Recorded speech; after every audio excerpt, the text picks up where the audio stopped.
so good evening everyone. Welcome to the Future of Work event tonight. This is the first big Joburg edition we've done, so thank you very much for coming out. Big up to Joburg, thank you very much. So, my name is Stephen, I'm part of the Office N team. I was going to say Office N people are people with Office N t-shirts on, but I see that's probably not going to work. There's a couple of other people with Office N t-shirts on. So Office N team, can you quickly just stand up? If you see someone, any of these people, and you need help, other than the people that you saw at the beginning, please find them, they'll be able to help you this evening. I want to start off with just thanking you all for coming, each and every one of you. Tonight's about ecosystems and communities and these kinds of things. And these ecosystems and communities are not possible without the people that care enough to part with some money, part with an evening of their week, and actually come and sit here and have a conversation with us. So, first of all, thank you very much to all of you for coming. Secondly, thank you very much to our sponsors for making this happen. So, Invest has taken the title sponsorship for this event. They've really invested in what we're doing, and we're really excited about that. We've got Davina Maharaj from the digital team here tonight, so we'll hear from her a little bit later. And then Luna and Snapscan, also really nice to have a kind of a bunch of fin services in tech at an ecosystem event. That's a really nice thing to see, so we're super excited about that. I'm really grateful for them for making this possible and making this forum available for us to have the conversation we're going to have tonight. So before we get into the boring stuff, just the weird thing we're going to try, can you all stand up? And you should have a bag that you got given at the beginning, which you probably left on the floor when you stood up. Get that bag. Inside the bag, there's something that looks like this. It's called a joke card. It has a sketchy at best joke on it. Please find someone else, not you, introduce yourself, tell them your name, and give them your card. Swap cards with somebody else. Alright, do that now.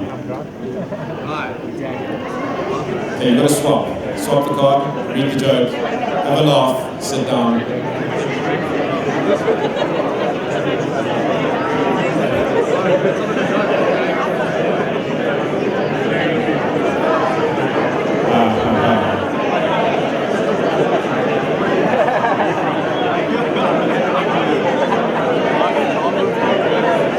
Okay, that's enough chit-chat. Alright, yes. Okay, you can take your seats again, thank you.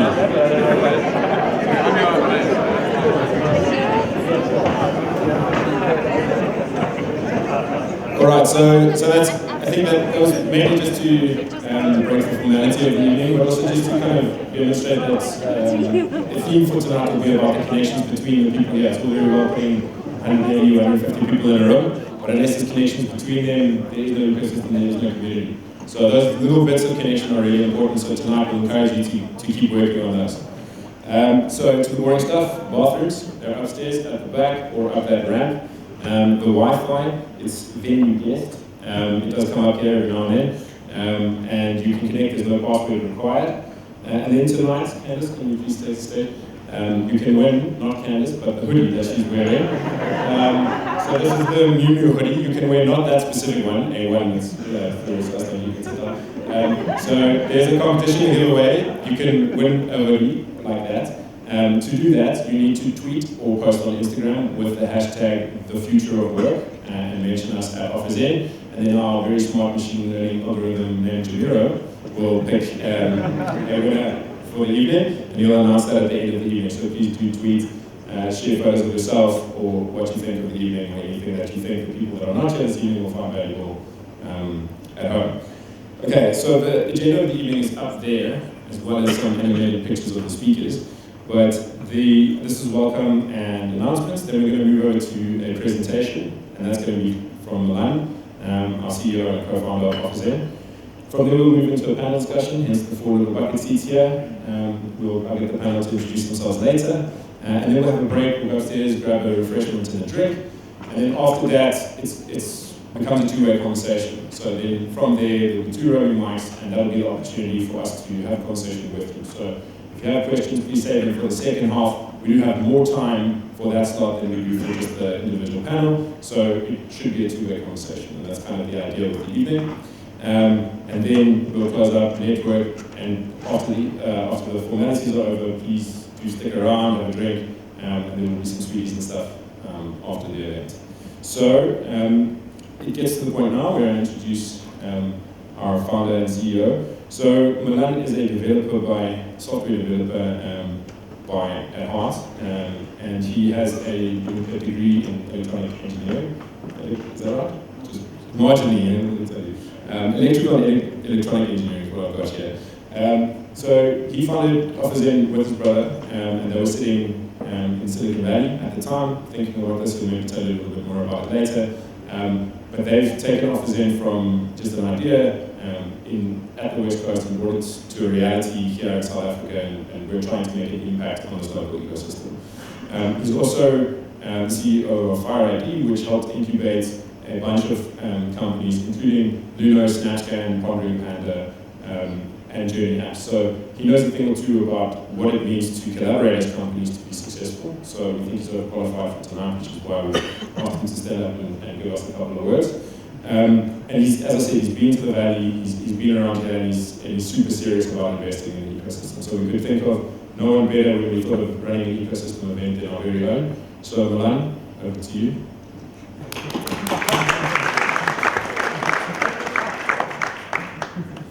Thanks. Hello.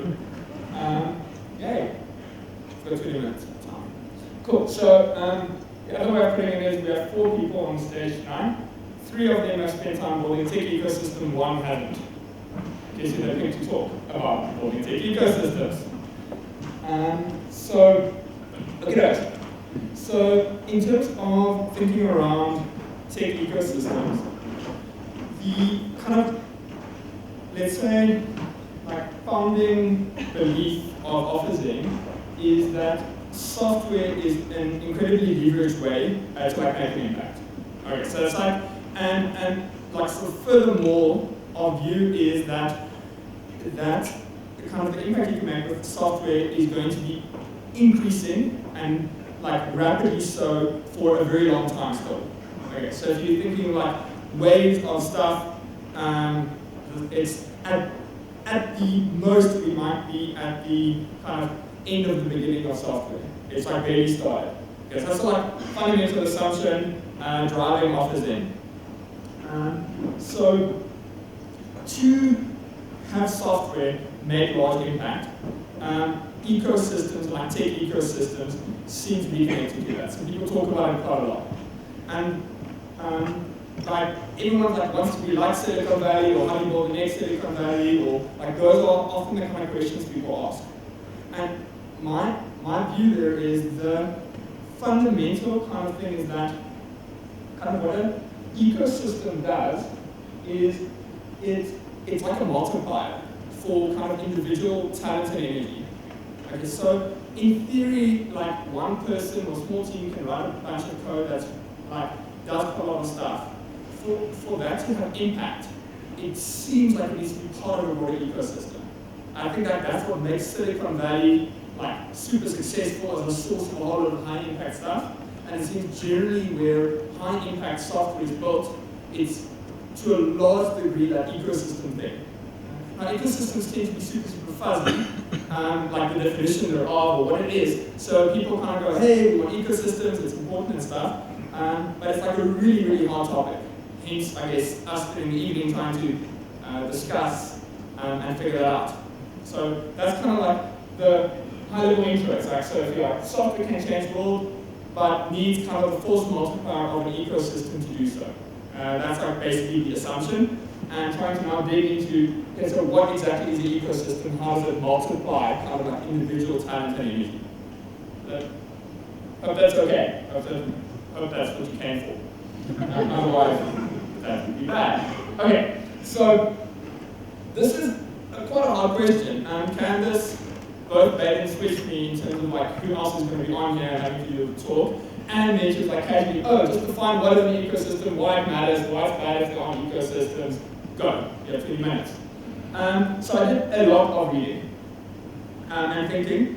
I also took all of the books in my house. I'm quite like a physical book fan. And around ecosystems, and it's like more than the roof of just books around this topic. So it's like, there's a lot there. So we kind of back to the first time I heard the word, and it was like basically primary school. So this is kind of how like human ecosystem. It's like there's some living things, there's air, there's a rabbit, there's some trees. That's kind of an ecosystem. It sort of makes sense. And I think if you're thinking general ecosystems, you think nature first maybe, and that kind of made sense. Then I decided to do biology in high school, and then the diagram kind of got more complicated. And there was like a whole lot of stuff added, and it got quite confusing. And then, if any of you guys have had the misfortune of doing like differential equations in math, one of the easy ones you do is that one. And solving those kind of differential equations is quite hard. And the funny thing is, that is actually the equation governing what is arguably the most simple ecosystem possible. It's a made-up one with only rabbits and only foxes. Okay? And the thing that makes the ecosystem equations really, really complicated is the interactions between them. So you can look at a thing like, well, first picture, we've got a rabbit and a tree, and that's about it. Then the ecosystem part of it has a lot to do with connection. And those connections are like in a mathematical way defined by pretty complicated equations that, like I showed you not, the technical term is they're chaotic quite quickly. So they have sort of like unpredictable behavior really, really quickly, even if you only have a few things in the ecosystem. So you're looking at a thing and it looks quite simple. It's like, yeah, I've got a rabbit, I've got a fox, maybe a tree, now I've got a third thing, beware. And it all looks easy until you figure out how they interact with each other. And there's a really, really good reason why people use the kind of biological term ecosystem for tech, because it works the same way, it has the same kind of stuff. Okay, so that was the first thing. It keeps going after this. Like my maths stopped working at this slide, but then there's like more and more and more, and it gets pretty damn complicated. So I stopped there, and it did help me realize like the complexity in an ecosystem is a connection thing, like mathematically and in terms of understanding it. It's easy to point out the things. So it's easy to go, there's a rabbit, there's a fox. It's really hard to understand what the crux of that connection. If that makes sense. Okay, so summary is you've got the things. So an ecosystem is like a community of different organisms or things, and then it's kind of how they are connected. And it's that second one that's generally the gotcha. Okay, so that's like high level thinking. So if you're trying to apply to tech now, kind of the famous example is Silicon Valley. Okay, so we now got like, it's hard to explain how things are linked, so I stopped trying. I was like, okay, I can tell you what I experience as like the things there. No idea how they connect. And the weird thing about Silicon Valley is it's not very obvious that it's a thing. So close to where I live, there is this garage. Okay? It happens to be the garage in which HP, the company, was started. Okay, so I walked past there because it's kind of cool next to a park, and one day a French business guy stopped and he's like, hey, he's looking for Silicon Valley. Where is it? And it's like something out of a movie. It was absolutely hilarious. We were there for a meeting with HP, so I had to both explain to him that this isn't actually HP. Google Maps led him astray. This is the place that it got started. HP's a couple of blocks away, and he's smack bang in the middle of Silicon Valley. So it's like, it doesn't look like anything. It's just basically parks, trees, urban sprawl. Okay? It's like not really a thing. And that confuses people quite a lot. And I think if we're thinking about how to build a tech ecosystem in South Africa, it's useful to like just remember you can be smart, you can be on business internationally, be standing in the middle of Silicon Valley and not even know it. Like, it's complicated. Okay, so then I was like, okay, so if you don't know like the where it is hard, what is it? And so I spent some time writing up the things that I personally thought like mattered to me in my experience in Silicon Valley. I'm like going there, trying to find an apartment, trying to raise money, get customers, all of that stuff, and eventually build a team there. And it was a pretty random list. So I just kind of free typed the things. So these are all things that I interacted with. So there are a couple of obvious things. They're coders, a lot of coders there. They're companies and meetups and those things you expect. But they're also like slow trains, and in some way they matter, because the trains are kind of shitty, people spend a lot of time on them chatting. Maybe that matters, maybe those connections are important. Summers are pretty warm, winters are pretty mild, so you can be outside quite a lot. That seems to matter a lot. Gyms are open late at night, and there are a lot of founders who failed at their thing, whatever they're doing. And actually, because of those two factors, I managed to chat with a whole lot of people who failed at a startup, were out gymming late at night, and then wanted to end early. So I had a coffee chat at like 11 p.m., telling me about their failed startup and giving me tips. So all of these seemingly like weirdly disconnected things, at least in my experience, had some kind of link to each other and mattered to create the thing. And if you look at it like this, you could pretty much be talking about Cape Town, say brought out the Tesla cars, or Joburg, or many other cities where tech happens. It's not like super obvious if there's anything special there. There is more of it there. Like definitely Silicon Valley has a lot of it. So if you've got tech companies, there's a lot of it. Stanford, pretty damn impressive university, all of those things. But on some level, it's like rabbits, foxes, kind of looks the same. Okay, so that was my sort of personal Silicon Valley list. Okay, then, like the best I could do is just go kind of loop all the way back. And the world's kind of a community of people and companies, and they're building awesome software. And which, you're like, okay, I mean, that's really awesome, but like, don't we have that? It's hard to argue that we don't. Like, if I look at the kind of companies on Office and the stuff, it's like, this is definitely happening in South Africa. Like, for sure. So, to give you an idea on like numbers, this is Office End. It's not like South Africa. Just on Office End, we've got about 80,000 makers building software with some kind of profile. We've got more than 1,000 companies actively hiring developers on that platform. So the broader ecosystem is even bigger than that. So that's South Africa. It's there. It's happening. So then it's like, okay, kind of going full circle. I was like, okay, ecosystem seems super complicated and all about connection.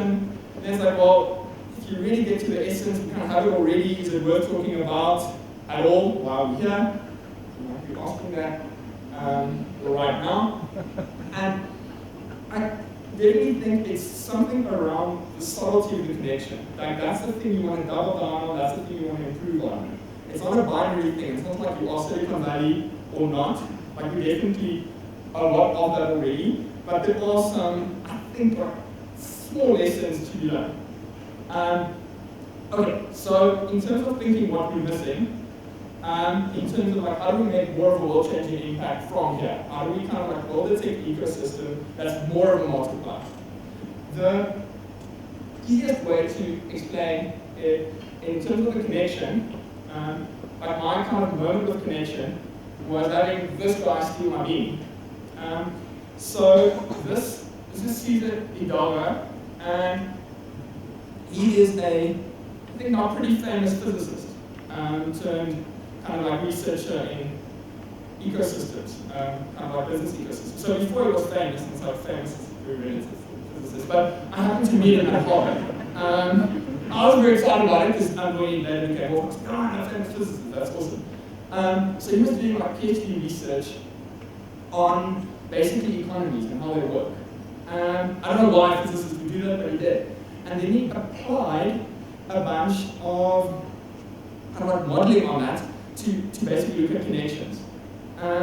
So normally how people looked at it, if they look at economy, they're like, what's per capita GDP, what do you export all of that? And he asked the question, maybe the connections matter between the things. And it's like, they matter. So he kind of figured out they really matter. And he made a book with pretty pictures, and he gave me a copy. And South Africa was even in it. So what this is it's a map of different things a country can do. So every circle is kind of a thing. So it could be like cars, but it could be like tires, it could be bicycles, it could be software, it could be microchips, whatever. And he realized that looking at all the countries in the world and what they do, some things are more connected than others. So for example, if you make printed circuit boards, it's relatively easy for you to start making TVs because they're kind of connected. Or if you've got a whole lot of venture capital firms, it's like easier to start new startups if that makes sense. So these things are kind of like connected, and what you have already, or like what you're doing already, it kind of tells you what is easy to do later. Okay. And he thought about this a whole lot more and ended up writing more books around it, and a lot of it came down to those human connections. Like if you know someone who's working on an ancillary problem, that's really useful if they're keen to help you. So you kind of need someone who knows things that you don't know, is close enough to you that there's like value in them helping you, and they need to be keen to help you. And that kind of like allows you to light up this graph and do more things. So that's like an insanely cool insight. For me, at least. I was like, oh, mind blown, that the connections are the important thing, and you can like really, really see and measure it in economic data. By the way, there's an updated version of this on Harvard's site, so if you Google like Atlas of Economic Complexity, you can get updated data, which is really cool, and you can check different countries and everything. So, an example of this graph in real life in Silicon Valley is this. These are all companies that somehow were connected to Fairchild Semiconductor. Because Fairchild Semiconductor made chips, like hardware chips, and they had a very explicit pay-forward culture. So some people would leave that company and then try to start new companies. And the interesting thing about that crowd, and they grew and grew and grew into Intel and like those huge companies came out of this, is they had a policy where if someone got stuck at a competitor, if they really got stuck, they'd stop what they were doing, go there and help them fix the problem, and then go back to their real work. Okay, that was like an explicit thing they did over and over and over, which means as a group, they solved incredibly hard problems really quickly and built an entire industry. So, like, Steve Blank wrote about this, so that's where this picture comes from. It's really worth reading. And the crux of it is the way these guys were connected is through a certain cultural things, like pay-it-forward culture. Okay, so that's like, seems soft, it's like, so I think connection is like a very human thing to it. It's pay-it-forward. Like, that seems to be a real thing. Go, what's Silicon Valley's one unique thing? Pay-it-forward culture. Okay, then the question is, are we missing anything else? So, more connection, basically. The other aspect of ecosystems seems to be that they are interconnected with other ecosystems. Okay, they don't work in isolation. So within ecosystem there's connections, outside of ecosystems they're connected to each other. Kind of plastic straws in the ocean is a good example of when that goes south. So you're kind of thinking, yeah, connection is really, really good and whatever, but if you think through it fully, connection to other ecosystems means brain drain. Like, that's what South Africans think when we say connect to other ecosystems. The way it works is people move between them. So you're like, we're losing all the smart people because they're connecting to another ecosystem. So, and it's really, really scary because you read headlines like this, which is brain drain and essence flight to the bottom, which does not inspire confidence. So I was like looking at this thing last night and then wondering what the other countries are thinking. So, fun fact is, Latin America's got a brain drain problem too. It's a crisis. India has even got a life hack article on solving it. Then I was like, okay, China's got the same problem. Then I just found a Google News thing. We've got Nigeria struggling, Malaysia, Poland, Vermont. That's not really a country, but they're there. And then America's brain drain is coming. Okay, so like, at this point, it's like this. Obviously, it's not that simple. So when I look at the whole thing, I think it's kind of like looking at the cars in a city and trying to guess what's happening by looking at one lane in the highway. Now, it's in an ecosystem thing, the differential equations are complicated. So you can't just look at like people in and out linearly. Like, it gets pretty complicated. And I think it's like quite well illustrated with one example of how it works. Okay, so if we take the America situation, they've actually been brain draining since at least 2004. So Chris Pinkham lived in Seattle, worked at Amazon, and wanted to leave America. He's pretty good at systems architecture, and it was a sad loss for America. Fortunately for them at Amazon, he convinced them that, well, they convinced him, like, hey, why don't you move to South Africa and just play with so he had this idea of EC2, basically the AWS stuff. Why don't you just do that in South Africa, and these wouldn't lose you completely. which then became kind of the mainline AWS stuff. They've now got a massive team in Cape Town. Okay. The other fun part of Chris is he actually started in South Africa, then moved to Seattle. So if you're like looking at a brain drain number, you're like -1 for a few years, then +1, now plus a few hundred. Okay. So that's a pretty confusing calculation to keep track of. If you look at Luno, both founders there were -1s. One was in America, one was in Switzerland. And they're now plus about 300. And two of them. Offers in, we're like -2, then plus 70, including us now. So it's a pretty complicated thing. And it seems to be a global pattern, and it really, really matters if we are recognizing the full thing here. The reason it matters, I think, is, the actual panelists know about this more than I do, but if we say it's super bad when people leave, it's less likely they'll get access to the stuff they learn. And that's what makes the whole ecosystem connection easy. We want to find those people, celebrate them, grab their learning, ideally grab some of them to come actively do it here, and vice versa. So that seems to be a pretty big, if you think second order connectivity, a pretty big requirement. And it worries me that we're quite, I think the one thing we've got is we're even more cynical about the brain drain thing than other countries.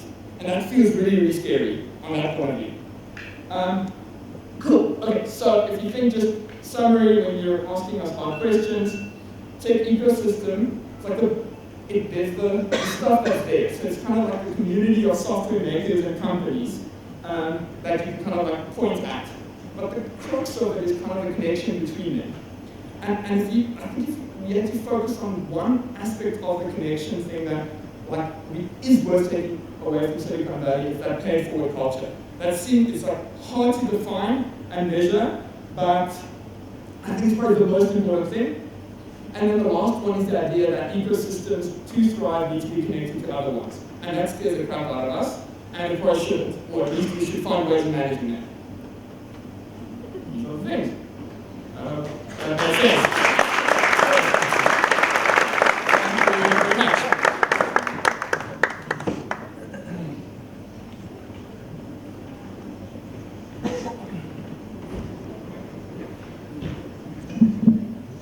Okay. Hello, so lovely panelists, please join us on stage. Thank you. Okay, so this part of the evening, we are going to ask, or I'm going to ask the panelists some guided questions. Hopefully they give us decent answers that are worth your time. So just to get started, so we've heard a bit from Milan. So I'm going to pick on you furthest away, Davina. I know you're trying to hide there. So just as an introduction, if we can start with you, Davina, and move all the way across closer to me. If you could just introduce yourself, your full name, including your middle name. So just your name, what you do in the tech industry, what you do actually, and what your favorite city is in the world, and why. Hi everyone, I'm Davina. I look after Investec Digital for South Africa. I've been in Investec for 16 years. Yes, I started when I was 12.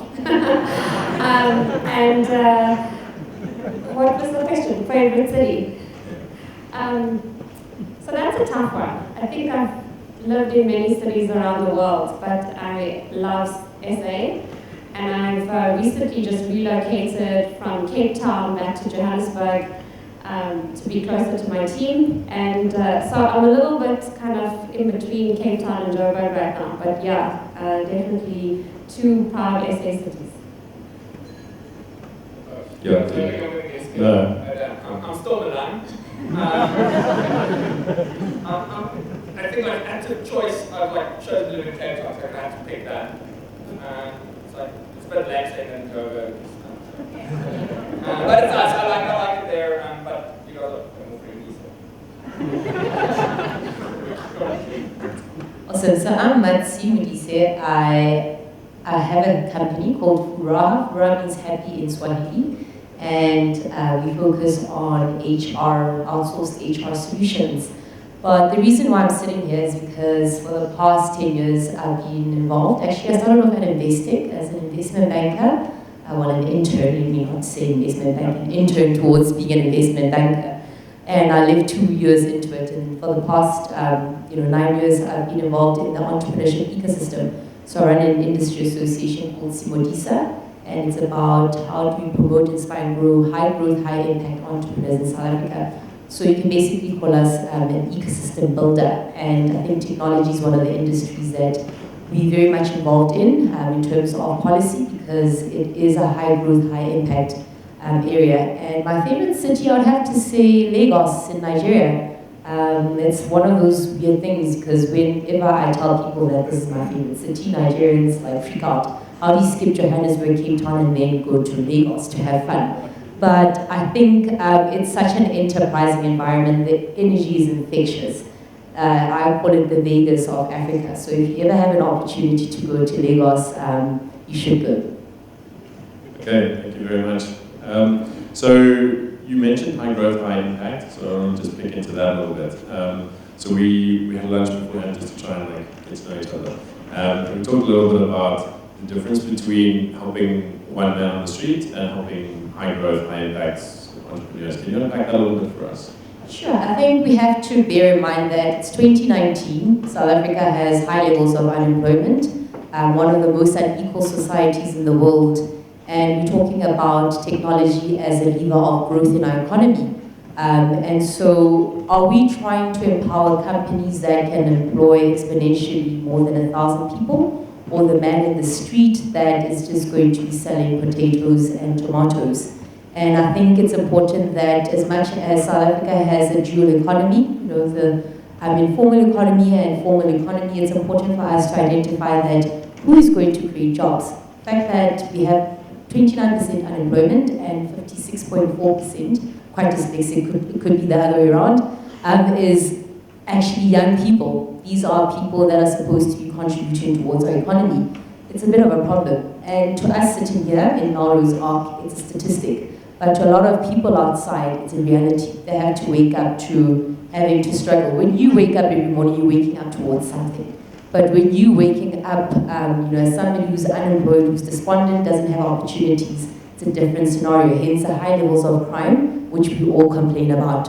So what are we gearing our economy to do? What are we gearing our people to do? How is this technology ecosystem or technology industry that we have going to contribute towards employment in South Africa and creating industries? So I think it's very important for us to have a sense of, should we be impacting people that are going to create jobs, create industries, or should we be impacting people that are just selling tomatoes in the street? So, Davina, you spent some time in the States, unpacking a similar problem. Do you want to tell us your thoughts on that? So we were over lunch. I was saying to the guys, and to Milan's, I think, slides around people being a -1 +1. I'm a -1 +1. I think about 10 years ago, I spent 3 years in the States. My husband was studying in Boston, and I kind of followed the guy. And it was actually probably one of the best things I've ever done, because I worked at a non-profit organization looking at kind of how do you develop grassroots young people who come from disadvantaged spaces in America, and it was called the Posse Foundation. And the concept there was very much around how do you incubate them in their matricia, very much a essay word, but and then send them off to university because they had higher levels of success if they went with friends.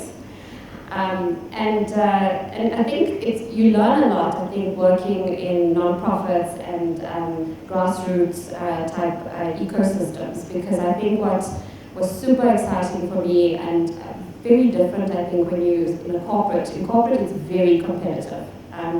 You don't share a lot with your competitors, you don't stand up on stage next to them, you don't sponsor stuff, and so it's very interesting. And when you in an ecosystem, I think like a tech ecosystem or non-profit space, everything is about sharing and connection and about growing together. So I think it taught me a lot, I think, in terms of bringing that back into the country. And I think I'm definitely on the +1 -1 vibe. I think that there's huge opportunity, and we see a lot of that now. In my digital team, I have a lot of guys with digital skills going to Amsterdam, different countries in Europe. We can see it as something that's a brain drain, or we can see it as something that's a huge opportunity in terms of where we're going. So this tech ecosystem, I think, for us as Investec right now is super exciting because we believe it is a profession of the future, and it's something from a successful career point of view we want to really, really invest in. Okay, yeah, so it seems to be from the thread of the evening is kind of going towards like, look, there are changes that we can make and stuff that we can do in the ecosystem, but some of the things that we do are more impactful than others, potentially. Right? So we can like help a couple of people with a couple of small things, and we can help people create these large organizations which are like super impactful. Are there examples, as kind of an open question to this really, of things, catalysts, for lack of using hashtags, but like catalysts in the ecosystem that we can add to the slow trains and all that kind of stuff that are actual concrete things that we can do other than just having a conversation. So we have the license from Visa, SMPK. What are the things that are like actually working that we need to do more of to get this right? I'll chip in. So I also believe that for us to be able to create an impactful technology ecosystem, which is what we're discussing this evening, is that it has to be inclusive. It can't just ignore the majority of the country. So the fact that technology tends to be a term that people that go to private schools and go to ECT would be very familiar with because this is just their life. But people from Soweto, that's something that's quite a foreign concept most of the time, not all the time. And if we are to really create more impact, is how do we bring technology ecosystems to places like Soweto or townships or rural areas? It's very, very important because that is how we then start being more integrated and not being too exclusive. And if you want to see the impact of technology there is one of the initiatives called Ikasi Labs. They are a function of the Innovation Hub, which is in Pretoria. And these Ikasi Labs are literally tech hubs whereby they have the infrastructure, so access to computers, a working space, in the internet. And then they have a set program that will talk about coding, how do you do a business model canvas. So young entrepreneurs in township environments are able to go there. So if we were to have these Ikasi means township, Ikasi labs in most areas in our country that are highly populated, but we need to start invigorating the sense of technology is the future. I think we need to invest more in that because the reality is a guy from a township has to take 2 or 3 taxis to come to Sandton or to Melrose Arc to be able to have this conversation with us. Why are we making the barrier to entry to these kind of platforms very difficult? But if we look at the demographics of South Africa, are we being able to roll this out in areas that are necessary? So part of the conversation and part of the impact and the action points is how do we make this technology ecosystem more inclusive? So, yeah. Shall I chip in? Yeah, please. I think just to lead on from Marcy's point, I think what we found, and there was a very interesting report done by Endeavour and City out of Cape Town that looked at the tech ecosystem recently, and they found that the top 2 challenges, I think, of the tech ecosystem was, you would think funding, right? But that wasn't the number one. It was actually access to talent and talented software engineers. And the second one was the ability for investment into high impact growth startups. So how do you scale startups that are actually to get them to a point of employing 100 people or more? And it was quite a surprise. I think if you look at that study, it was quite interesting to see where it is. And I think part of what really excites me is at Investec, we often talk of a cradle-to-grave strategy in private banking. And what that means is it's about how do you create wealth for clients from the time that they pre-varsity to the time that they actually being at the point where they can be well managed. And I think what's really interesting for me, to Matsi's point, is that there's something really powerful, I think, about what we can do in South Africa about developing, I think, the developer tech community to address that issue of talent. One of the things that I was thinking about when Milan was putting up his slides around India, China, Poland, all of those things, is that I'm not sure if you guys are aware, but all of those countries actually have the fastest growth rate in terms of the developer population. So each and every one of them are really investing in developing the developer community, and they're really looking at it in a very different way. So for me, it's exceptionally powerful around addressing this challenge of talent in the tech ecosystem, as well as, I think, the ability for private sector to really start investing to kind of exponentially grow startups that are going to make meaningful change. So another interesting stat is they talk about the fact that Nigeria, and so Kenya and Nairobi are actually leading the pack when it comes to the number of SMEs. But South Africa still really outstrips them when it comes to the number of jobs created by SMEs, even though we have less. And the reason for that is we've got more SMEs that kind of are able to scale. So in my mind, those are the two kind of real challenges that we need to look at when growing the tech ecosystem. And I think there's a lot of weight that we can put in terms of the connectivity of our private sector, non-profit organizations, and that sort of stuff to kind of bring it all together. I guess maybe the one thing, like my mindset thing, I guess, is when companies say developers are in super short supply, very often what they mean is senior experienced developers are short supply. That is not a South African thing. That is global, like completely. So it's basically not viable on some level. Like it's incredibly hard to just pay people money and find them. It's just they can add so much value to companies. It's insanely competitive.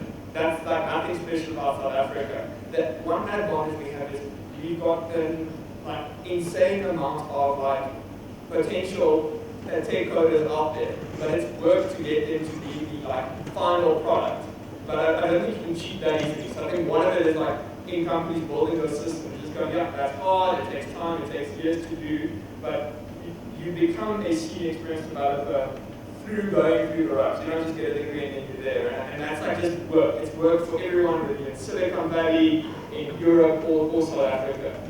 So I think that's getting better at that and recognizing that's just how hard it is and that's just how valuable experienced developers are. It is a thing we could be better at.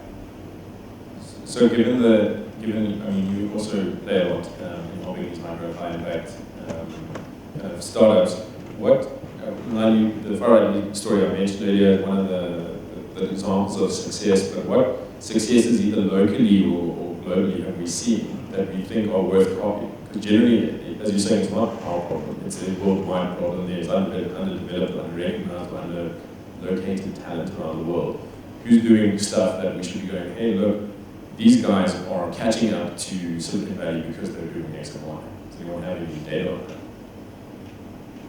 I'm not sure about data, but so I think it's also important to understand that we are leading in many ways in South Africa. No, we're not a shithole that Donald Trump thinks we are. We're actually not. There's a lot that South Africa is doing very well at. The fintech industry is quite leading. The tourism industry is quite leading. You could go anywhere on the continent, and if you had to compare what you find in South Africa relative to what you find to the rest of the continent, we are doing very well. And I think it's important that we start celebrating the few things that we're very good at as South Africans. And so, in terms of statistics, I think there's a lot of great companies that are being bought out by international companies, and it's a criticism, but also possibly a good thing. It says good things about South Africa is that we're the biggest incubator for international businesses that acquire South African businesses. Because, we tend not to, the venture capital industry is quite small. It's a function of how do we get the public and the private sector to work together and to start getting more capital to seed ideas.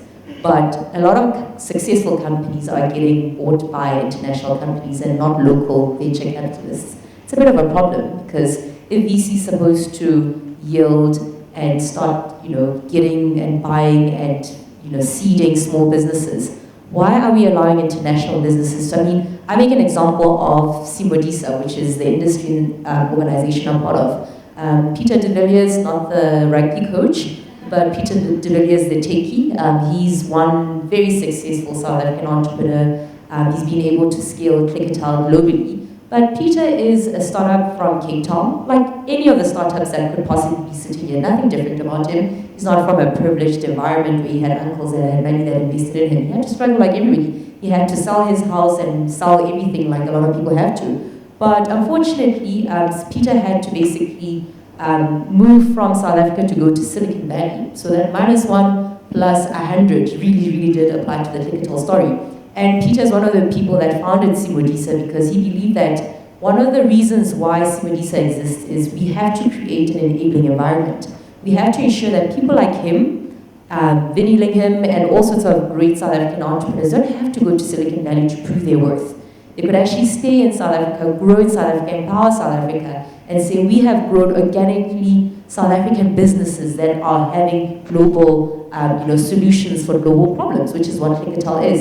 So we're happy to have somebody like him because it's an organization, non-profit, that is really dedicated to understanding, but also engaging government and saying, guys, you also have a role to play. Engaging the private sector and saying, guys, you also have to play an enabling environment by creating access to markets, access to corporate venturing, access to all sorts of things that are part of the ecosystem. So the statistics, I'm not too sure about the numbers, but I know there are great examples of great South African companies, whether it's tourism, whether it's fintech, whether it's the industry that Peter de Villiers and Clicketel are, that are really flying the South African flag.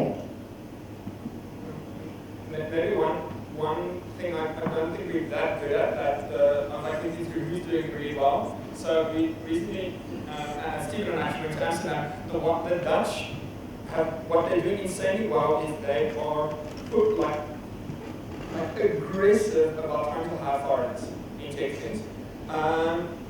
It took me a while to realize that like a third of our tech team is not South African. Like we don't celebrate that or like get psyched about it, like almost scared of that. So that's like an easy way to just tap into like other kinds of knowledge and interesting things. It's like sounds cool, but it's like a cheat. They're out there, they want to come here. Like as a company, maybe thinking of like helping with the visa requirements and like saying, cool, we'll spend a bit of extra doing it, not thinking it's a bad thing, it's a good thing. That's like a very easy cheat to move fast and pick knowledge from a completely different like domain or place or whatever. It's like easy cheat, but I think quite impactful. I think as well, and we were talking earlier around, Milan was saying, that when they were in Amsterdam, they were talking about this bi-directional lane. And I think what is a big challenge, I think, for South Africa is that we are hyper-cynical about SA. And from a tech ecosystem perspective, I think we don't celebrate enough, I think, the success stories, number one, because we have a lot. And we don't actually celebrate, I think, the amount of effort that's getting put into it by companies like OfferZen and different kind of startups and things like We Think Code and all of those different companies that are contributing to it. So I think the fact that we are hyper-cynical, we need to change that, and we need to celebrate a whole lot more to Matsi's point. But if you, like, there are some stats out there that speak about the fact that India is actually the fastest growing developer community in the world. And the prediction is by 2023 or something that they will overtake America in terms of the number of software developers that they will have. And what's very interesting is they actually had the brain drain problem, but then completely switched the narrative around to start celebrating the fact that their developers were so amazing that everybody wanted them all over the world. So they were almost creating a vibe of we export this and they're really proud of it. And I think that's something that's super interesting for us in terms of saying what do we want to do that actually makes us so amazing that we become export worthy. And I think that for me is like super exciting about what we're doing. at Investec, we are hyper proud that we South African born and bred, right? That is something we celebrate a lot. And then our founders came from Benoni, and they're like, that's like a big story that we talk about. But the reality is that I don't think we talk about that enough in all of our tech sectors, and we really need to do that, because building that connection and that bond, not only I think within South Africa, but just within Africa as itself, I think would be a really, really amazing story for us. Yeah, so I think it's down to that mindset thing of a kind of closed or a pay it forward or open attitude. And I think it's quite interesting having someone from the banking sector, because generally, at least in my experience, and probably other people have shared similar experiences, even within our economy, in between our sectors, it's difficult for the tech teams and the banking teams to generally work together. Like, it has been a difficult thing for certain industries to work with each other because we have this kind of closed, this is my information, these are my trade secrets mindset. How's it been for you moving from a banker into digital and like exploring the tech world? Is it different? Is it opening? I mean, is it open, or are people like, hey, come and do stuff with us? Or what's your experience being there? So I'll give you the very personal story. I was introduced to Milan a couple months ago. It took him 2 months to call me back. And then I discovered I don't think he actually likes banks, but now that I know you do. And the reality is I think that we do have that problem, and I think that it's a corporate mentality of trying to kind of own your territory. It's very competitive. And 2 years ago, I moved to Cape Town for family reasons, and it was actually quite mind-blowing to me, the level of openness and sharing that exists, I think, within the tech ecosystem there. So, to be quite honest, even to shift culturally the mindset within an organization, even within Investec, is quite hard in terms of getting people to understand that if we have a strategic intent to build the tech ecosystem, which we are highly passionate about, we have to change the mentality about doing so much more together as a financial services community, or partnering up with retailers, or doing different things. And that's the whole thing, right? Tech democratizes, and we have an alignment, I think, in values around the fact that technology creates a meritocracy, right? It doesn't matter where you come from, what your education level is, how rich or how poor you are. The most amazing thing is that if you are in the tech industry and you have a skill, you have power in your hands. And I think that's super exciting for us. So it is hard, and I think it's a mindset shift around that. My dream, and I'll openly say it, I'm sure I'll get into trouble, but my dream is if we could have CEOs from every sector in South Africa, whether it's financial services, retail, stand up together and say, we want to actually grow the tech ecosystem in South Africa based on the 4th Industrial Revolution, because we believe it can mobilize the economy of South Africa and change the future of this country. That to me would be super powerful. And so that is an open invitation to corporates to band together and do it, because I think at Investec we're certainly in that movie now. We got that on video, so we'll send it to them. Just one thing in my defense. And slash pro tip, if you're a startup, like corporate partnerships can be worth gold.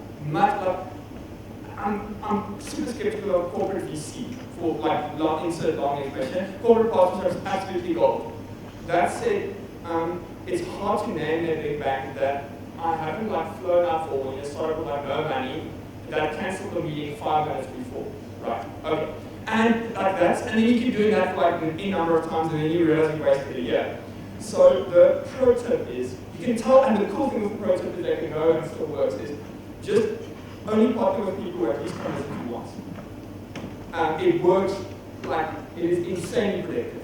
Like, if a corporate, like, You don't have to do it like the whole time, whatever. If they like once get out of their office and go to the thing they're trying to like do, they'll probably win. If not, save time, don't do it. It's like a really easy trick.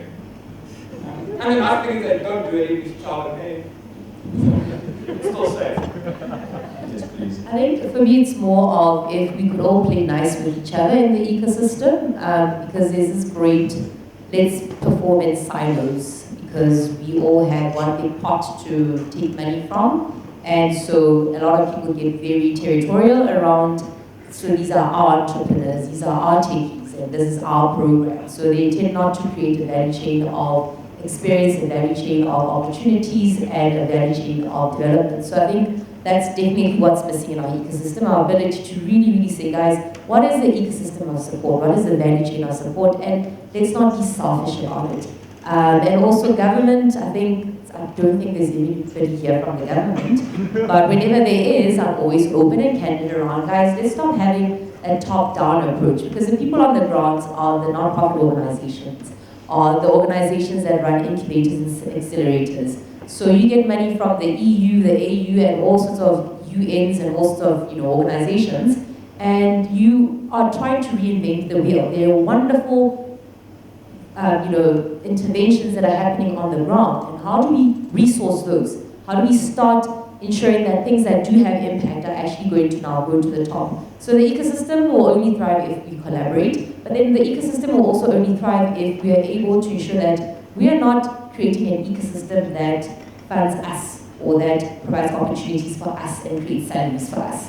That's been what's happening in South Africa, where money is being given to supporting small businesses or entrepreneurs or technology entrepreneurs, but that money doesn't really go to those people it should be going to. It goes towards creating an ecosystem. So the only way we're going to see an impact in this ecosystem we're talking about is that's where the resources have to go to, not about creating the ecosystem and funding an ecosystem. So just to clarify, what you're saying is we can build ecosystems, but unless those ecosystems are pulling in more and including the people outside of those ecosystems, it's a waste. Necessarily, because we have accelerators and incubators that are doing fuck all, that are having no impact, that are collecting a lot of money from corporates. Like I've heard of accelerators and incubators that collect 24 million rands for 12 black entrepreneurs. But where are those black entrepreneurs? Have they created big businesses that are employing more than 100 people today? No. But what happened 2-3 years ago is they collected that big 24 million rand check. So how are we going to start ensuring that whatever money is being invested in this ecosystem is actually supporting the entrepreneurs, black or white? It doesn't have to be black entrepreneurs. It can be any entrepreneur that has money from corporates that are saying we're investing in entrepreneurs and not necessarily in funding your salaries as ecosystem builders and accelerators. Anyone want to chip in there? Another very cheap thing that corporates can do. Like really cheap thing corporates can do is just open up APIs. Like that doesn't cost anything. It's like way more valuable than anything else. So like, just for the record, like Davina's like insanely awesome, so I'm really sorry I took 2 months to get there. But what is amazing is what they like wanted to do. No, they wanted to do stuff. She's like, hey, I want to do this stuff in the developing community. I'm like, really? Like, and they're like, oh, really? And like, they eventually gave us access to a whole lot of APIs to play around and test stuff on. Like, that is useful. Like, that is the only, like by far the most useful stuff I've ever had from corporate. It's just opening up the insanely powerful infrastructure they've got. Like, that is useful. Like, if you're a coder, you know that. You just want the damn API. You don't like care about anything else, you just want the API. And like, corporates get scared by that because like maybe you can capture more value outside of AU or some stuff like that, who knows what, but it's like definitely a net positive sum game and all of that. So that's like a really cheap trick that works super well for helping startups. Can I just add a very anecdotal story? I think something that corporates really need to relook at is, I think what made the difference when we spoke with Milan and the Office End guys was we flew down, number one, we came to visit you. They flew up a lot, yes. But we went with my digital team, which is coders, right? So my team is basically predominantly software engineers. And I think what large corporates still have a long way to go is to really understand that the tech talent within their own walls are actually going to be the places where you are going to develop new revenue streams, new ideas, new amazing things. They're not just there to build systems and platforms. And for me, what's super powerful is almost developing ideas around the tech system, tech ecosystem from tech professionals, and to recognize that actually they're not just the guys that kind of sit in the back office in a corporate doing a whole bunch of stuff, but they're actually the business developers of the future. Whether you're in a corporate or whether you're in a tech startup in Cape Town or wherever you are, I think that's a real mind shift from a corporate perspective.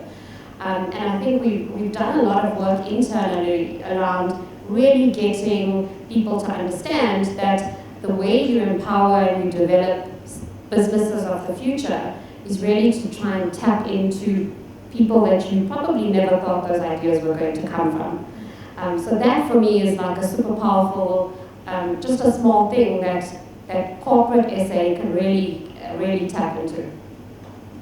Okay, so we're almost out of time, but I think we've got some great videos to send some CEOs of banks and other things. So yeah, I think that was a super useful kind of setting of the first session from you guys, so thank you so much. Everyone else is going to be your turn after the break. So, break, yeah. So we're going to do another weird thing just quickly before the break. So if you can take out your phone, if you have one, everybody. Scroll to LinkedIn if you have it. If you're a developer, you probably don't. But on LinkedIn, if you're on Android, if you've just recently updated LinkedIn, at the bottom right there's a human and a plus sign. So you can go to the two people, so you're going into the contact section. So go to that. If you're on an iPhone, look at the top, they'll be find nearby. Or if you're on an Android, it might still be at the top. If you're on an old LinkedIn app, or the bottom right, open that thing and turn find nearby on. Give the thing location allowance, or let it use your location. What you should see there in a couple of minutes is that everybody in this room starts popping up in that list. So feel free to start connecting with people in the room, see where they're from, what they're doing, and that's just kind of another little step towards connecting with other people. Are there other people showing up? Is it working? Yes, okay. My hope is working. Okay, cool. So you can connect with people throughout the break. Please have chats. We're going to go for a break now, so break upstairs, go get a refreshment, something to eat. And then we have something else for you to do in the break. We're having a gremlin hunt. So we are hunting gremlins. You can win more swag stuff. I think it's swag. You can win stuff. So look for gremlins. When you find them, pick them up, turn them around, and read them, and see if you've won something. If you won something, come find someone from Office Inn and tell them, and they'll give you nice goodies. So that's something to do in the break, as well as connecting with people on LinkedIn. 15 minutes break, do break, go get some tea, something to drink, and we'll see you back in 15.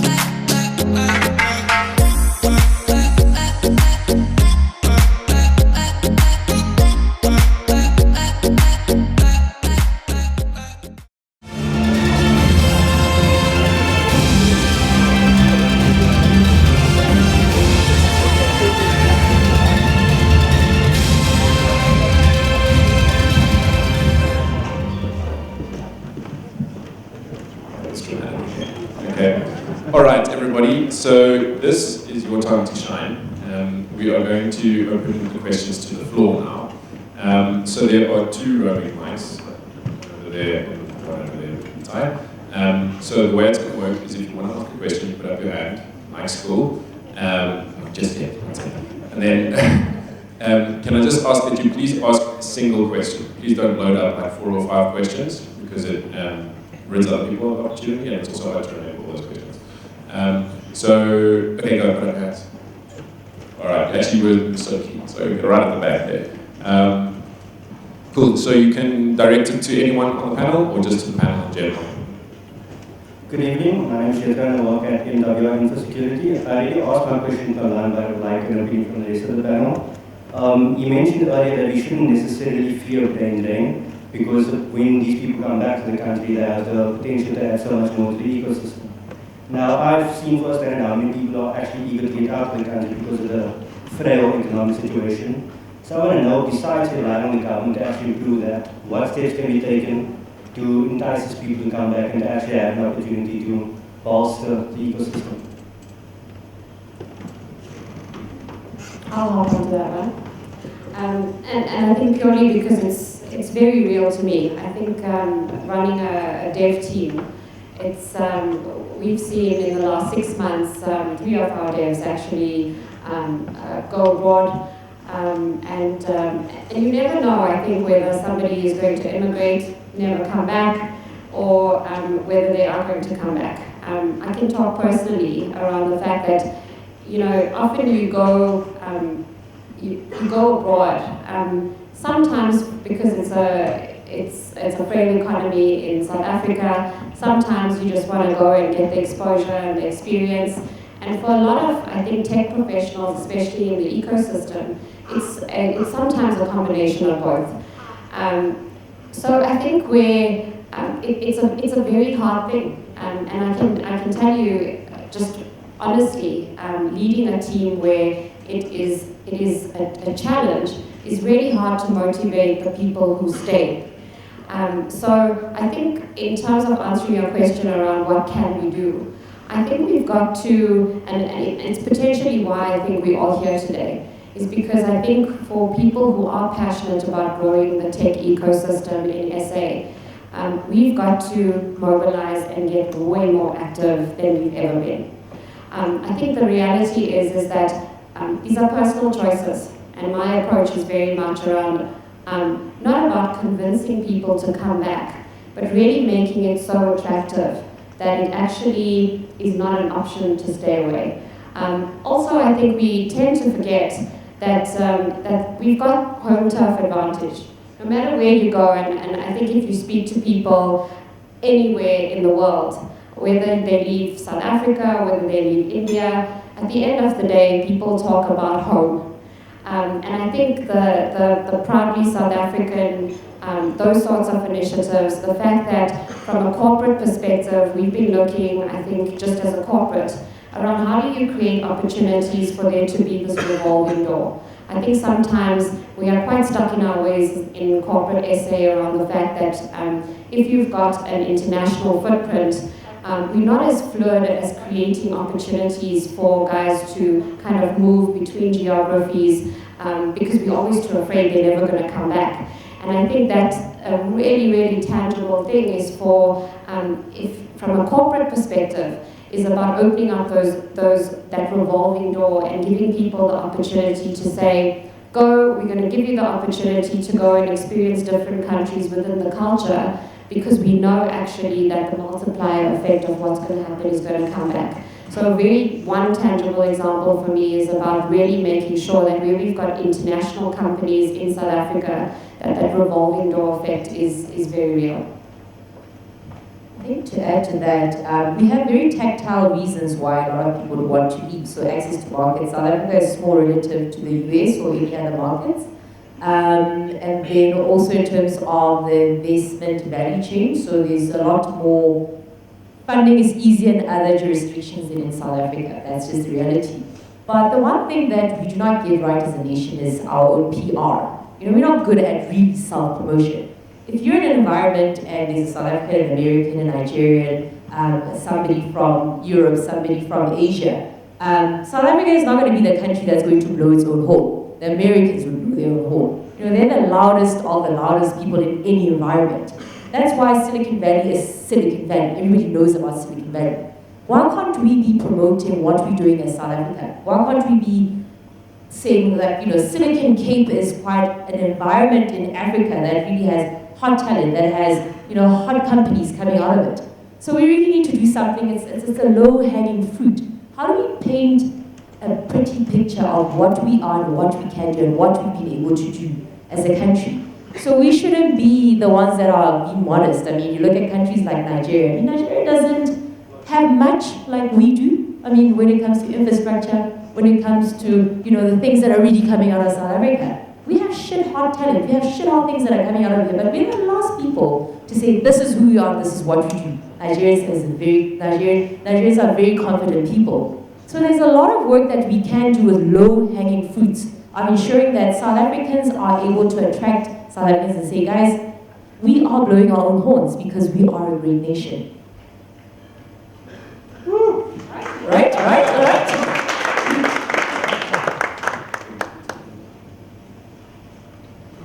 Hi, I'm Daniel.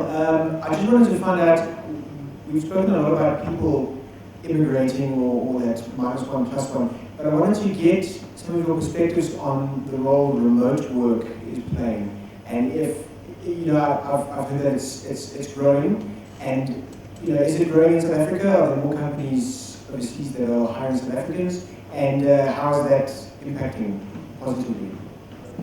So it's definitely a thing. It's happening organically on offers in. Like, it's embarrassing to admit that I find out randomly that we've remote placed people working for foreign companies in SA that, like, we weren't even tracking it properly everywhere. So we're just building up the stats now to get that. So, which is obviously, that's pretty damn cool. Because in some sense, it seems like you get maybe close to like 80-20, and that you get a lot of the foreign exposure benefits. You obviously get like Forex in. So it's definitely a thing. I've been reading Adam Smith, the Wealth of Nations guy, quite a lot lately. Like, so it's like mid-1700s, and he's like pretty good. You can basically like understand what's happening in my mind, just like what he was thinking. And the one comment he made is like, people don't move easily, like they just don't. And he was like saying like, in terms of macro things, like currently, what my understanding is, what he would say is like, there's too much money in Europe and America. Like, people don't know what to do with it. That's why, like if you leave money in the bank, it becomes less. So that like means it's like really, you can give a lot of money to someone to go there. So then people want to move there, and then you like pay people more and all of that. And what it does is it like also means that there's an arbitrage opportunity which makes remote work way more feasible. So if I think of the route, like, it's like not that easy to move. Like, people just don't move. Family, friends, all of that stuff. Like, a quick stint is one thing, but the bulk of people are just not going to move countries. But remote, yes. I think in terms of building like a cross-functional product squad, very few companies seem to have figured out how to build high-quality products without face-to-face collaboration. We try to figure that out, but it's damn hard. So we've got like Itai here. Oh, there. Hey, Itai. He's a product manager officer and he's remote, but it's a lot of work. Like, his job is definitely like 20% harder at least than the people in the office.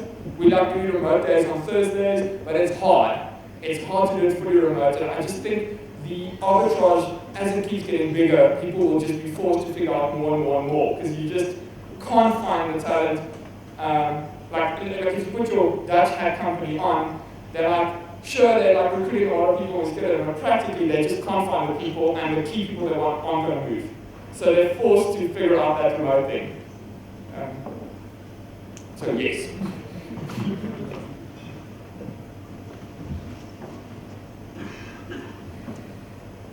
Hi, I'm Zandro. I was speaking to Matthew during the break, and I'm reminded one of my clients is got an idea to build something, and they're considering moving the work outside of South Africa completely because there are very restrictive laws around the export of IP.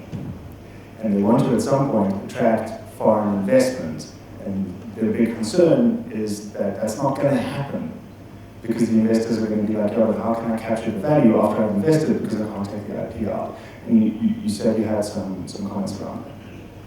Thanks for the question. I think it talks to how exchange control, which is one of the things South Africa has, relative to other countries, impacts intellectual property. And I think a great example is Peter de Villiers again from Kickertal, a great South African company that scaled globally. And he basically had to go through, it was very expensive for him to be able to do what he's done. And I think the biggest challenge was his international investors were getting very impatient with the fact that in South Africa you have exchange control, so it's very, very difficult to own your IP. They didn't know about this. But then, and also the fact that you have a period of time when this is this shit hot technology and people want to buy into it. And unfortunately, it took a long, long time for them to be able to have access to it, but then he also had to move out of South Africa. He had to go to Silicon Valley. You also have something called EE. So investors out of South Africa have to deal with what you call black economic empowerment. At the end of the day, all they want is your IP, but now for them to be able to participate in South Africa, they have to deal with exchange control, they have to deal with BEE and various other things that are tedious and very expensive, and it makes South Africa very unattractive.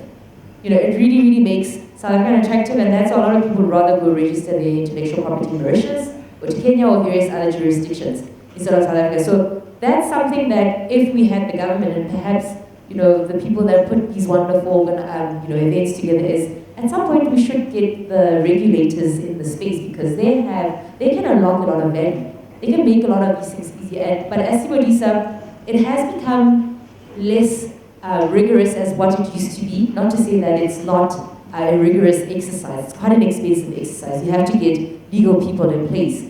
And we continuously trying to engage regulators and say, guys, please just make South Africa more attractive. Visas, business visas. I mean, for those who are trying to attract talent, it's a huge problem in South Africa. Biggest problem in South Africa. So, as much as we say make South Africa an attractive destination for investments and investors and our intellectual property needs to be globally relevant, we equally have to make it easier for those people to come into South Africa and acquire our IP, come into South Africa and do business with us. And not to take away from the advantages of ensuring that as you come into South Africa, you empower the local economy. That is very, very important, but the manner in which you do it shouldn't then tell these investors or people that are wanting to set up business in South Africa to literally pack off because then we made it so impossible for them to do it. I'd say just like from an entrepreneur point of view, like exchange control on IP is like objectively like fucking stupid. Like it's like definitely not a thing you want. But practically though, like you take most of the big exits in South Africa were just companies just did in South Africa, got sold, A-okay. So it's not like that big. Like actually, like it's damn irritating and stuff. You can also just ignore it and build a valuable company will kind of be okay. Just like for a perspective, like you can't figure it out. Like you get irritated later, but then you're successful and you benefit a lot from like lower cost base, yeah, and a whole lot of other stuff. And then you like pay some words and figure out the thing and it's okay. It's like really irritating, but it's okay.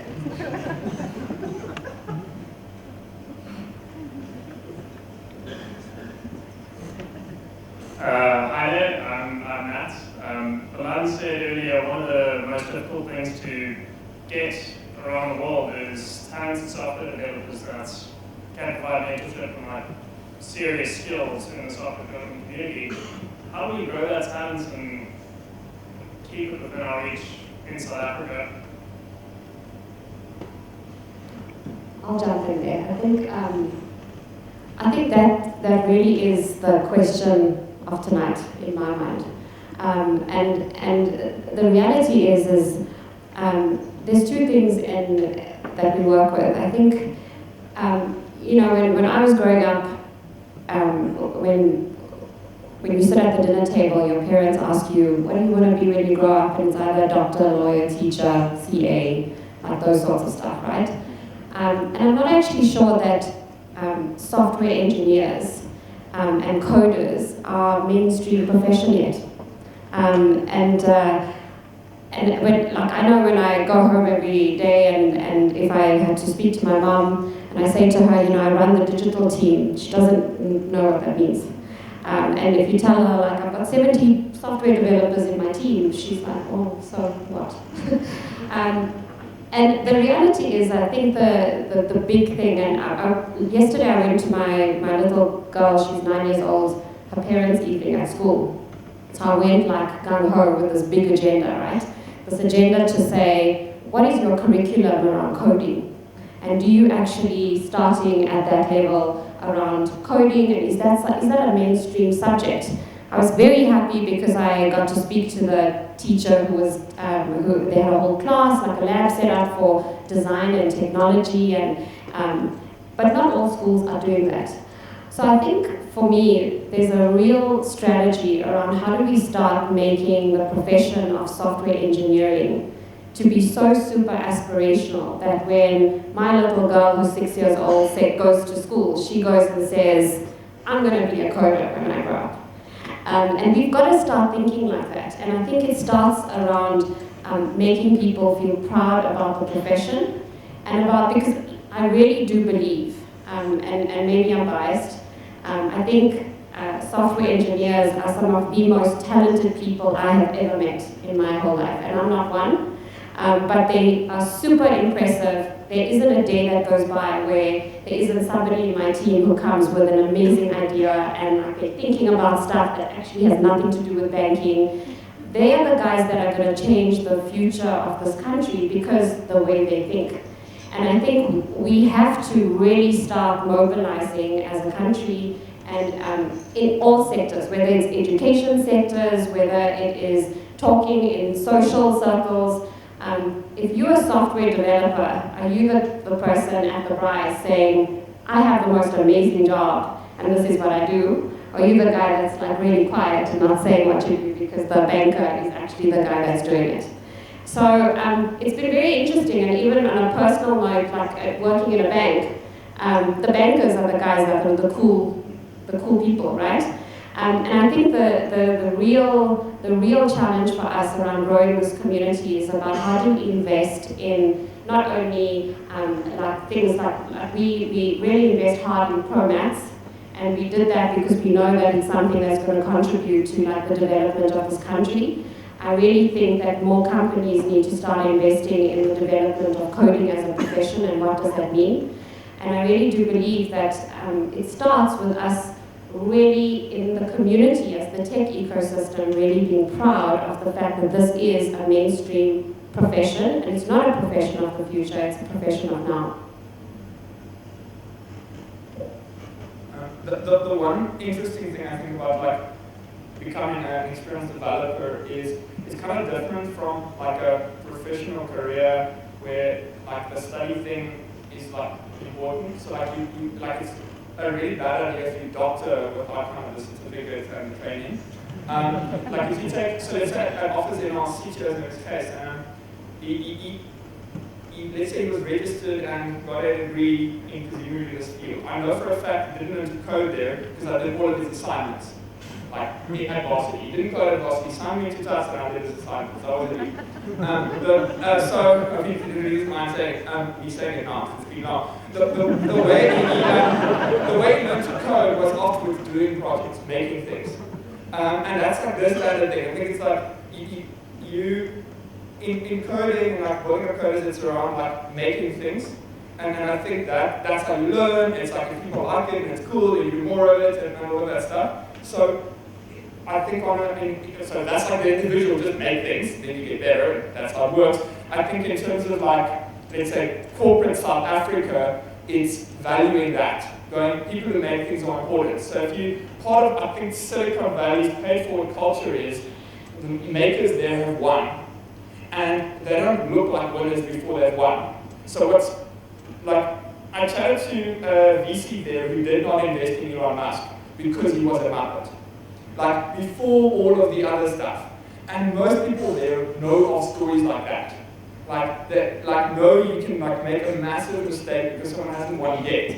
Like, and it's about the merits of their making things. So they've learned that lesson the hard way. There are a lot of people who didn't invest in Facebook or whatever those big companies are, just like missing that an individual with no credit who made cool things will win.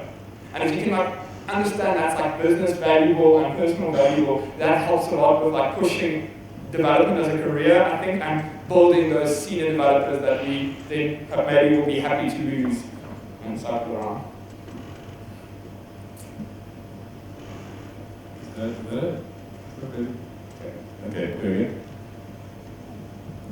Hi everyone, my name is Tara. Just to add on top of this one, I'm from the Eastern Cape University called Solo.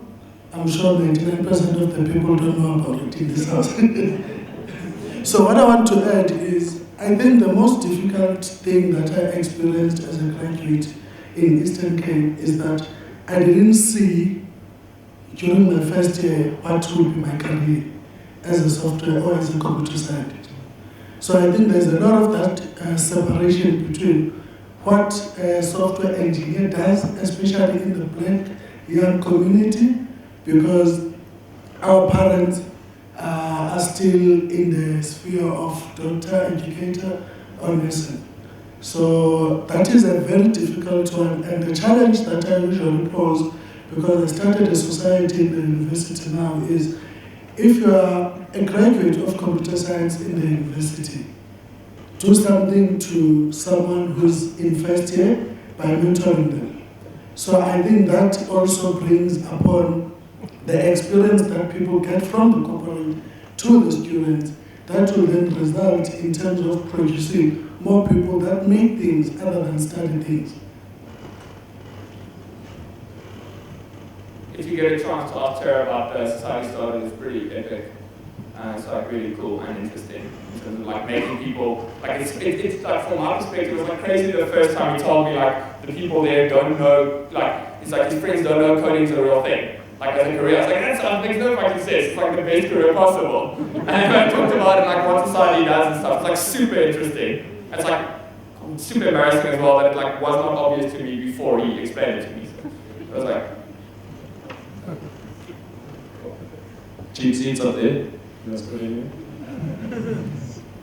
here. Any woman? It's Women's Month. Ulrika at the back. She works at office. Disclaimer.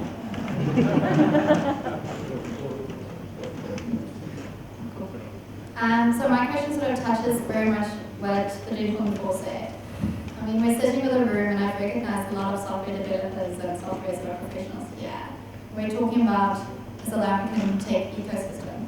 So how do our responsibilities differ from a startup to SME to the corporate to actually collaborating and, contributing to an ecosystem like this? And maybe we can add like government to that whole list of things. Exactly. For the question for the panel. Sure, I think one of the areas that we have done quite badly at is playing nice with each other. The reason why there's some people that have information, the has and the have-nots.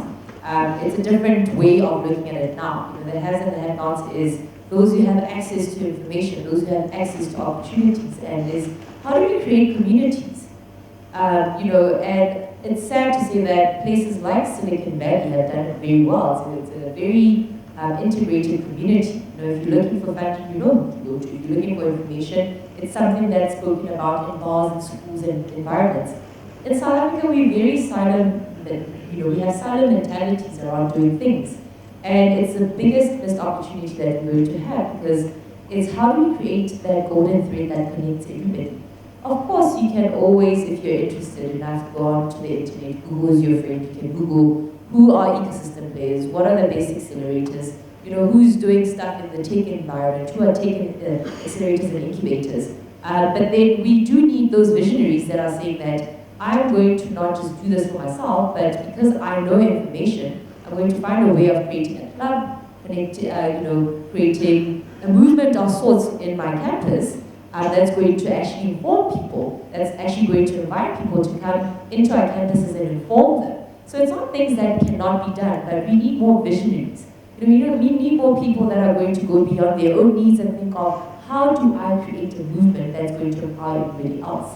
So it's a function of we don't play well with each other, and it's a function of we need more visionaries that are going to see the big picture and say, how do I expose more? How do I create a platform that provides information and opportunities? And Simolisa is one organization that tries to do that, but I must be honest, some of our biggest challenges is people become very territorial because we're all trying to fight for the same amount of money. As a non-profit organization, we have FMB that's been very instrumental. There are various organizations, Investec is one of them, that are really plugging themselves into the ecosystem, whether it's talent, whether it's skills, whether it's various things. But we're all fighting for the same thing, and people tend to get very territorial. So we need selfless people as well, besides the visionaries and those who are going to think beyond themselves. Maybe just as a subset of that, if you're an early stage startup, so like rule of thumb, you're doing less than R1 million revenue a month, just focus on not dying and asking people for help. Like when you cross that threshold, worry about us, just don't die. That's the most useful thing you can do. You're employing people learning stuff, just don't die, ask for help. And then once you're over that number, sort of stable, think about the other stuff, but don't get distracted, just survive. That's super useful. On that note, I think what's also very interesting is, you know, in the journey, I think for me, looking at what would be kind of the best, most valuable use of creating value in the tech ecosystem. What I've realized is that I think especially corporate, and it's not just corporate SA, I think corporate growth globally, the starting point very often in a tech ecosystem is how is tech disrupting me as a business or as a company? And especially in the fintech space, it's very much around, okay, let's get involved in looking at fintech opportunities, developing accelerators, that sort of stuff. But to Matsi's point, with a very personal gain. So a lot of corporate investment and corporate initiative is very much around how do we make sure that actually we protect our territory, protect our lunch, protect our revenue, and how do we make sure that where there's a startup that actually is coming to disrupt, that we actually just buy them up really quickly and everything goes away. And I think the real responsibility here is about saying, how do we lift our heads and see what is the real value and the real contribution of technology for the future in the world? And how do we, I think, as corporate, and especially corporate SA, leverage that? I think I would really like to see Investec, as well as all other corporates in South Africa, really trying to play a much more broad-based role in developing the tech ecosystem, rather than just bespoke little initiatives around what that means. And I think it's not just, I think, talking about roles and responsibilities. I think it's a responsibility that we have to our country to actually do that. If I can just add something on not on the corporate level, not on the kind of any other policy level, just at an individual level. So we at Office do a lot of stuff with sponsoring meetups, and even the tiniest like Haskell meetup out in the middle of nowhere. What I urge anybody to do to try and contribute to the ecosystem is just connect to one other person. Just create one more connection. So all of us in this room, if we look at that differential equation, there's X number of us in the room, right? If we all make one connection, there's like this opportunity for chaos, and there's also the opportunity for like wild success, right? That increases just by one connection. If we all make two connections, that opportunity or that probability increases like drastically fast according to the maths. So I think the small thing is, we as Office see the real quality connections are made in those tiny little meetups of just going like, hey, I want to do something, or hey, I want to talk to someone, or hey, I want to share my problem. So if you're just sitting here going, oh, that sounds great, but I'm not in government and I don't work at Investec, just like take someone's number tonight, send them your like repo and say like, can you review my code? Something small, just create one connection. That would be a way to start.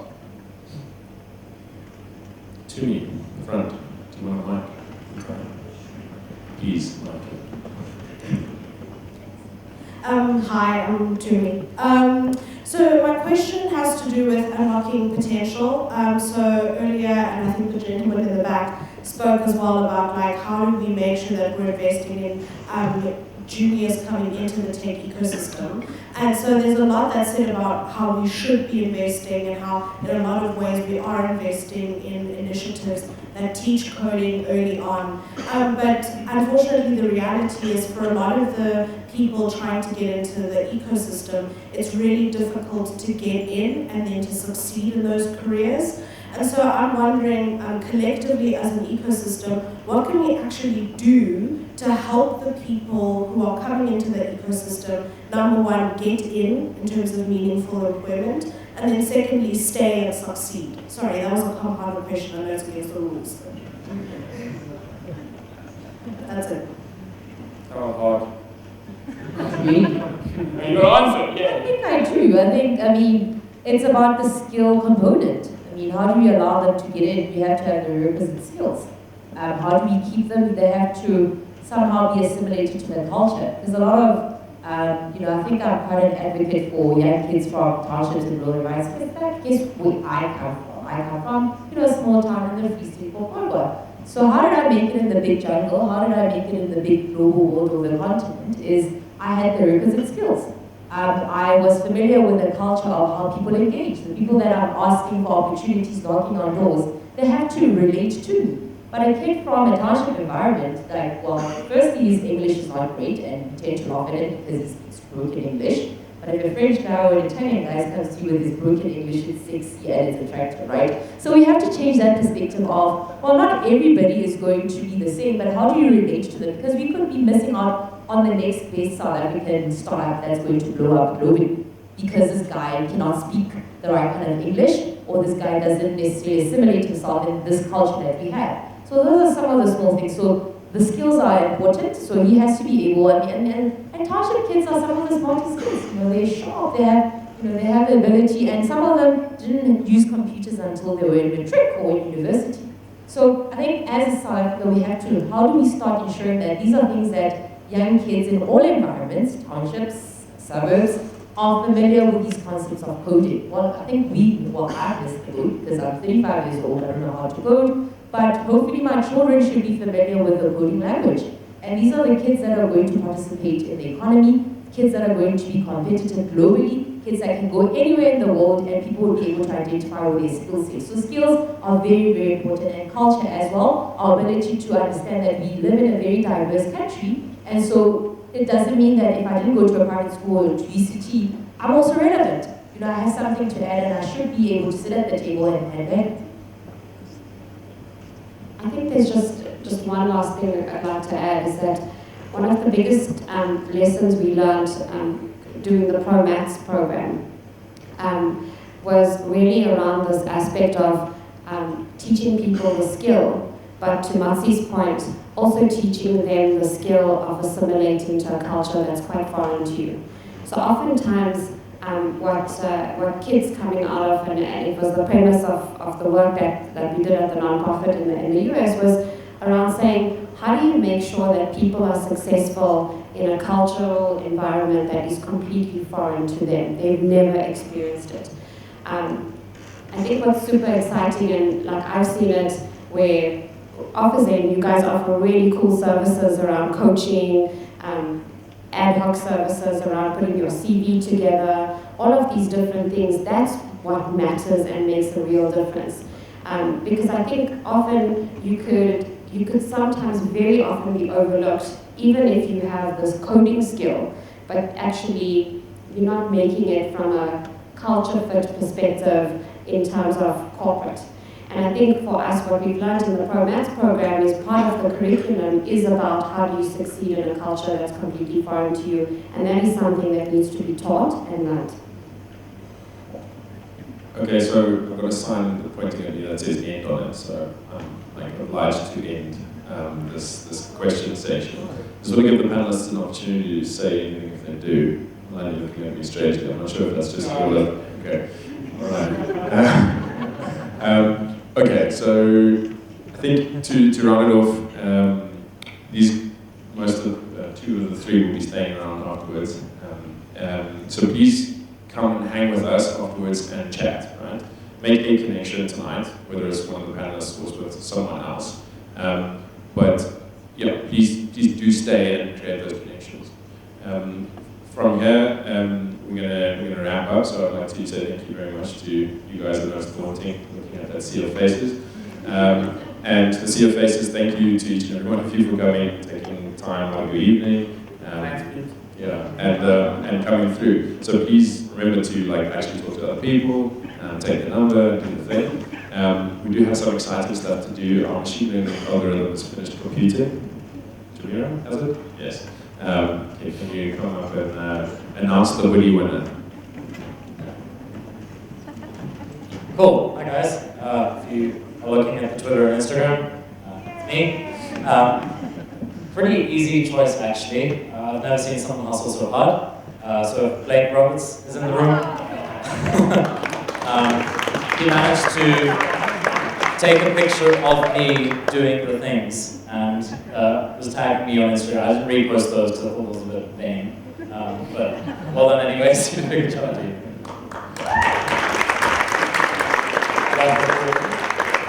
So we don't have a hoodie, but you can come get a hug. Okay, here we go. Yes.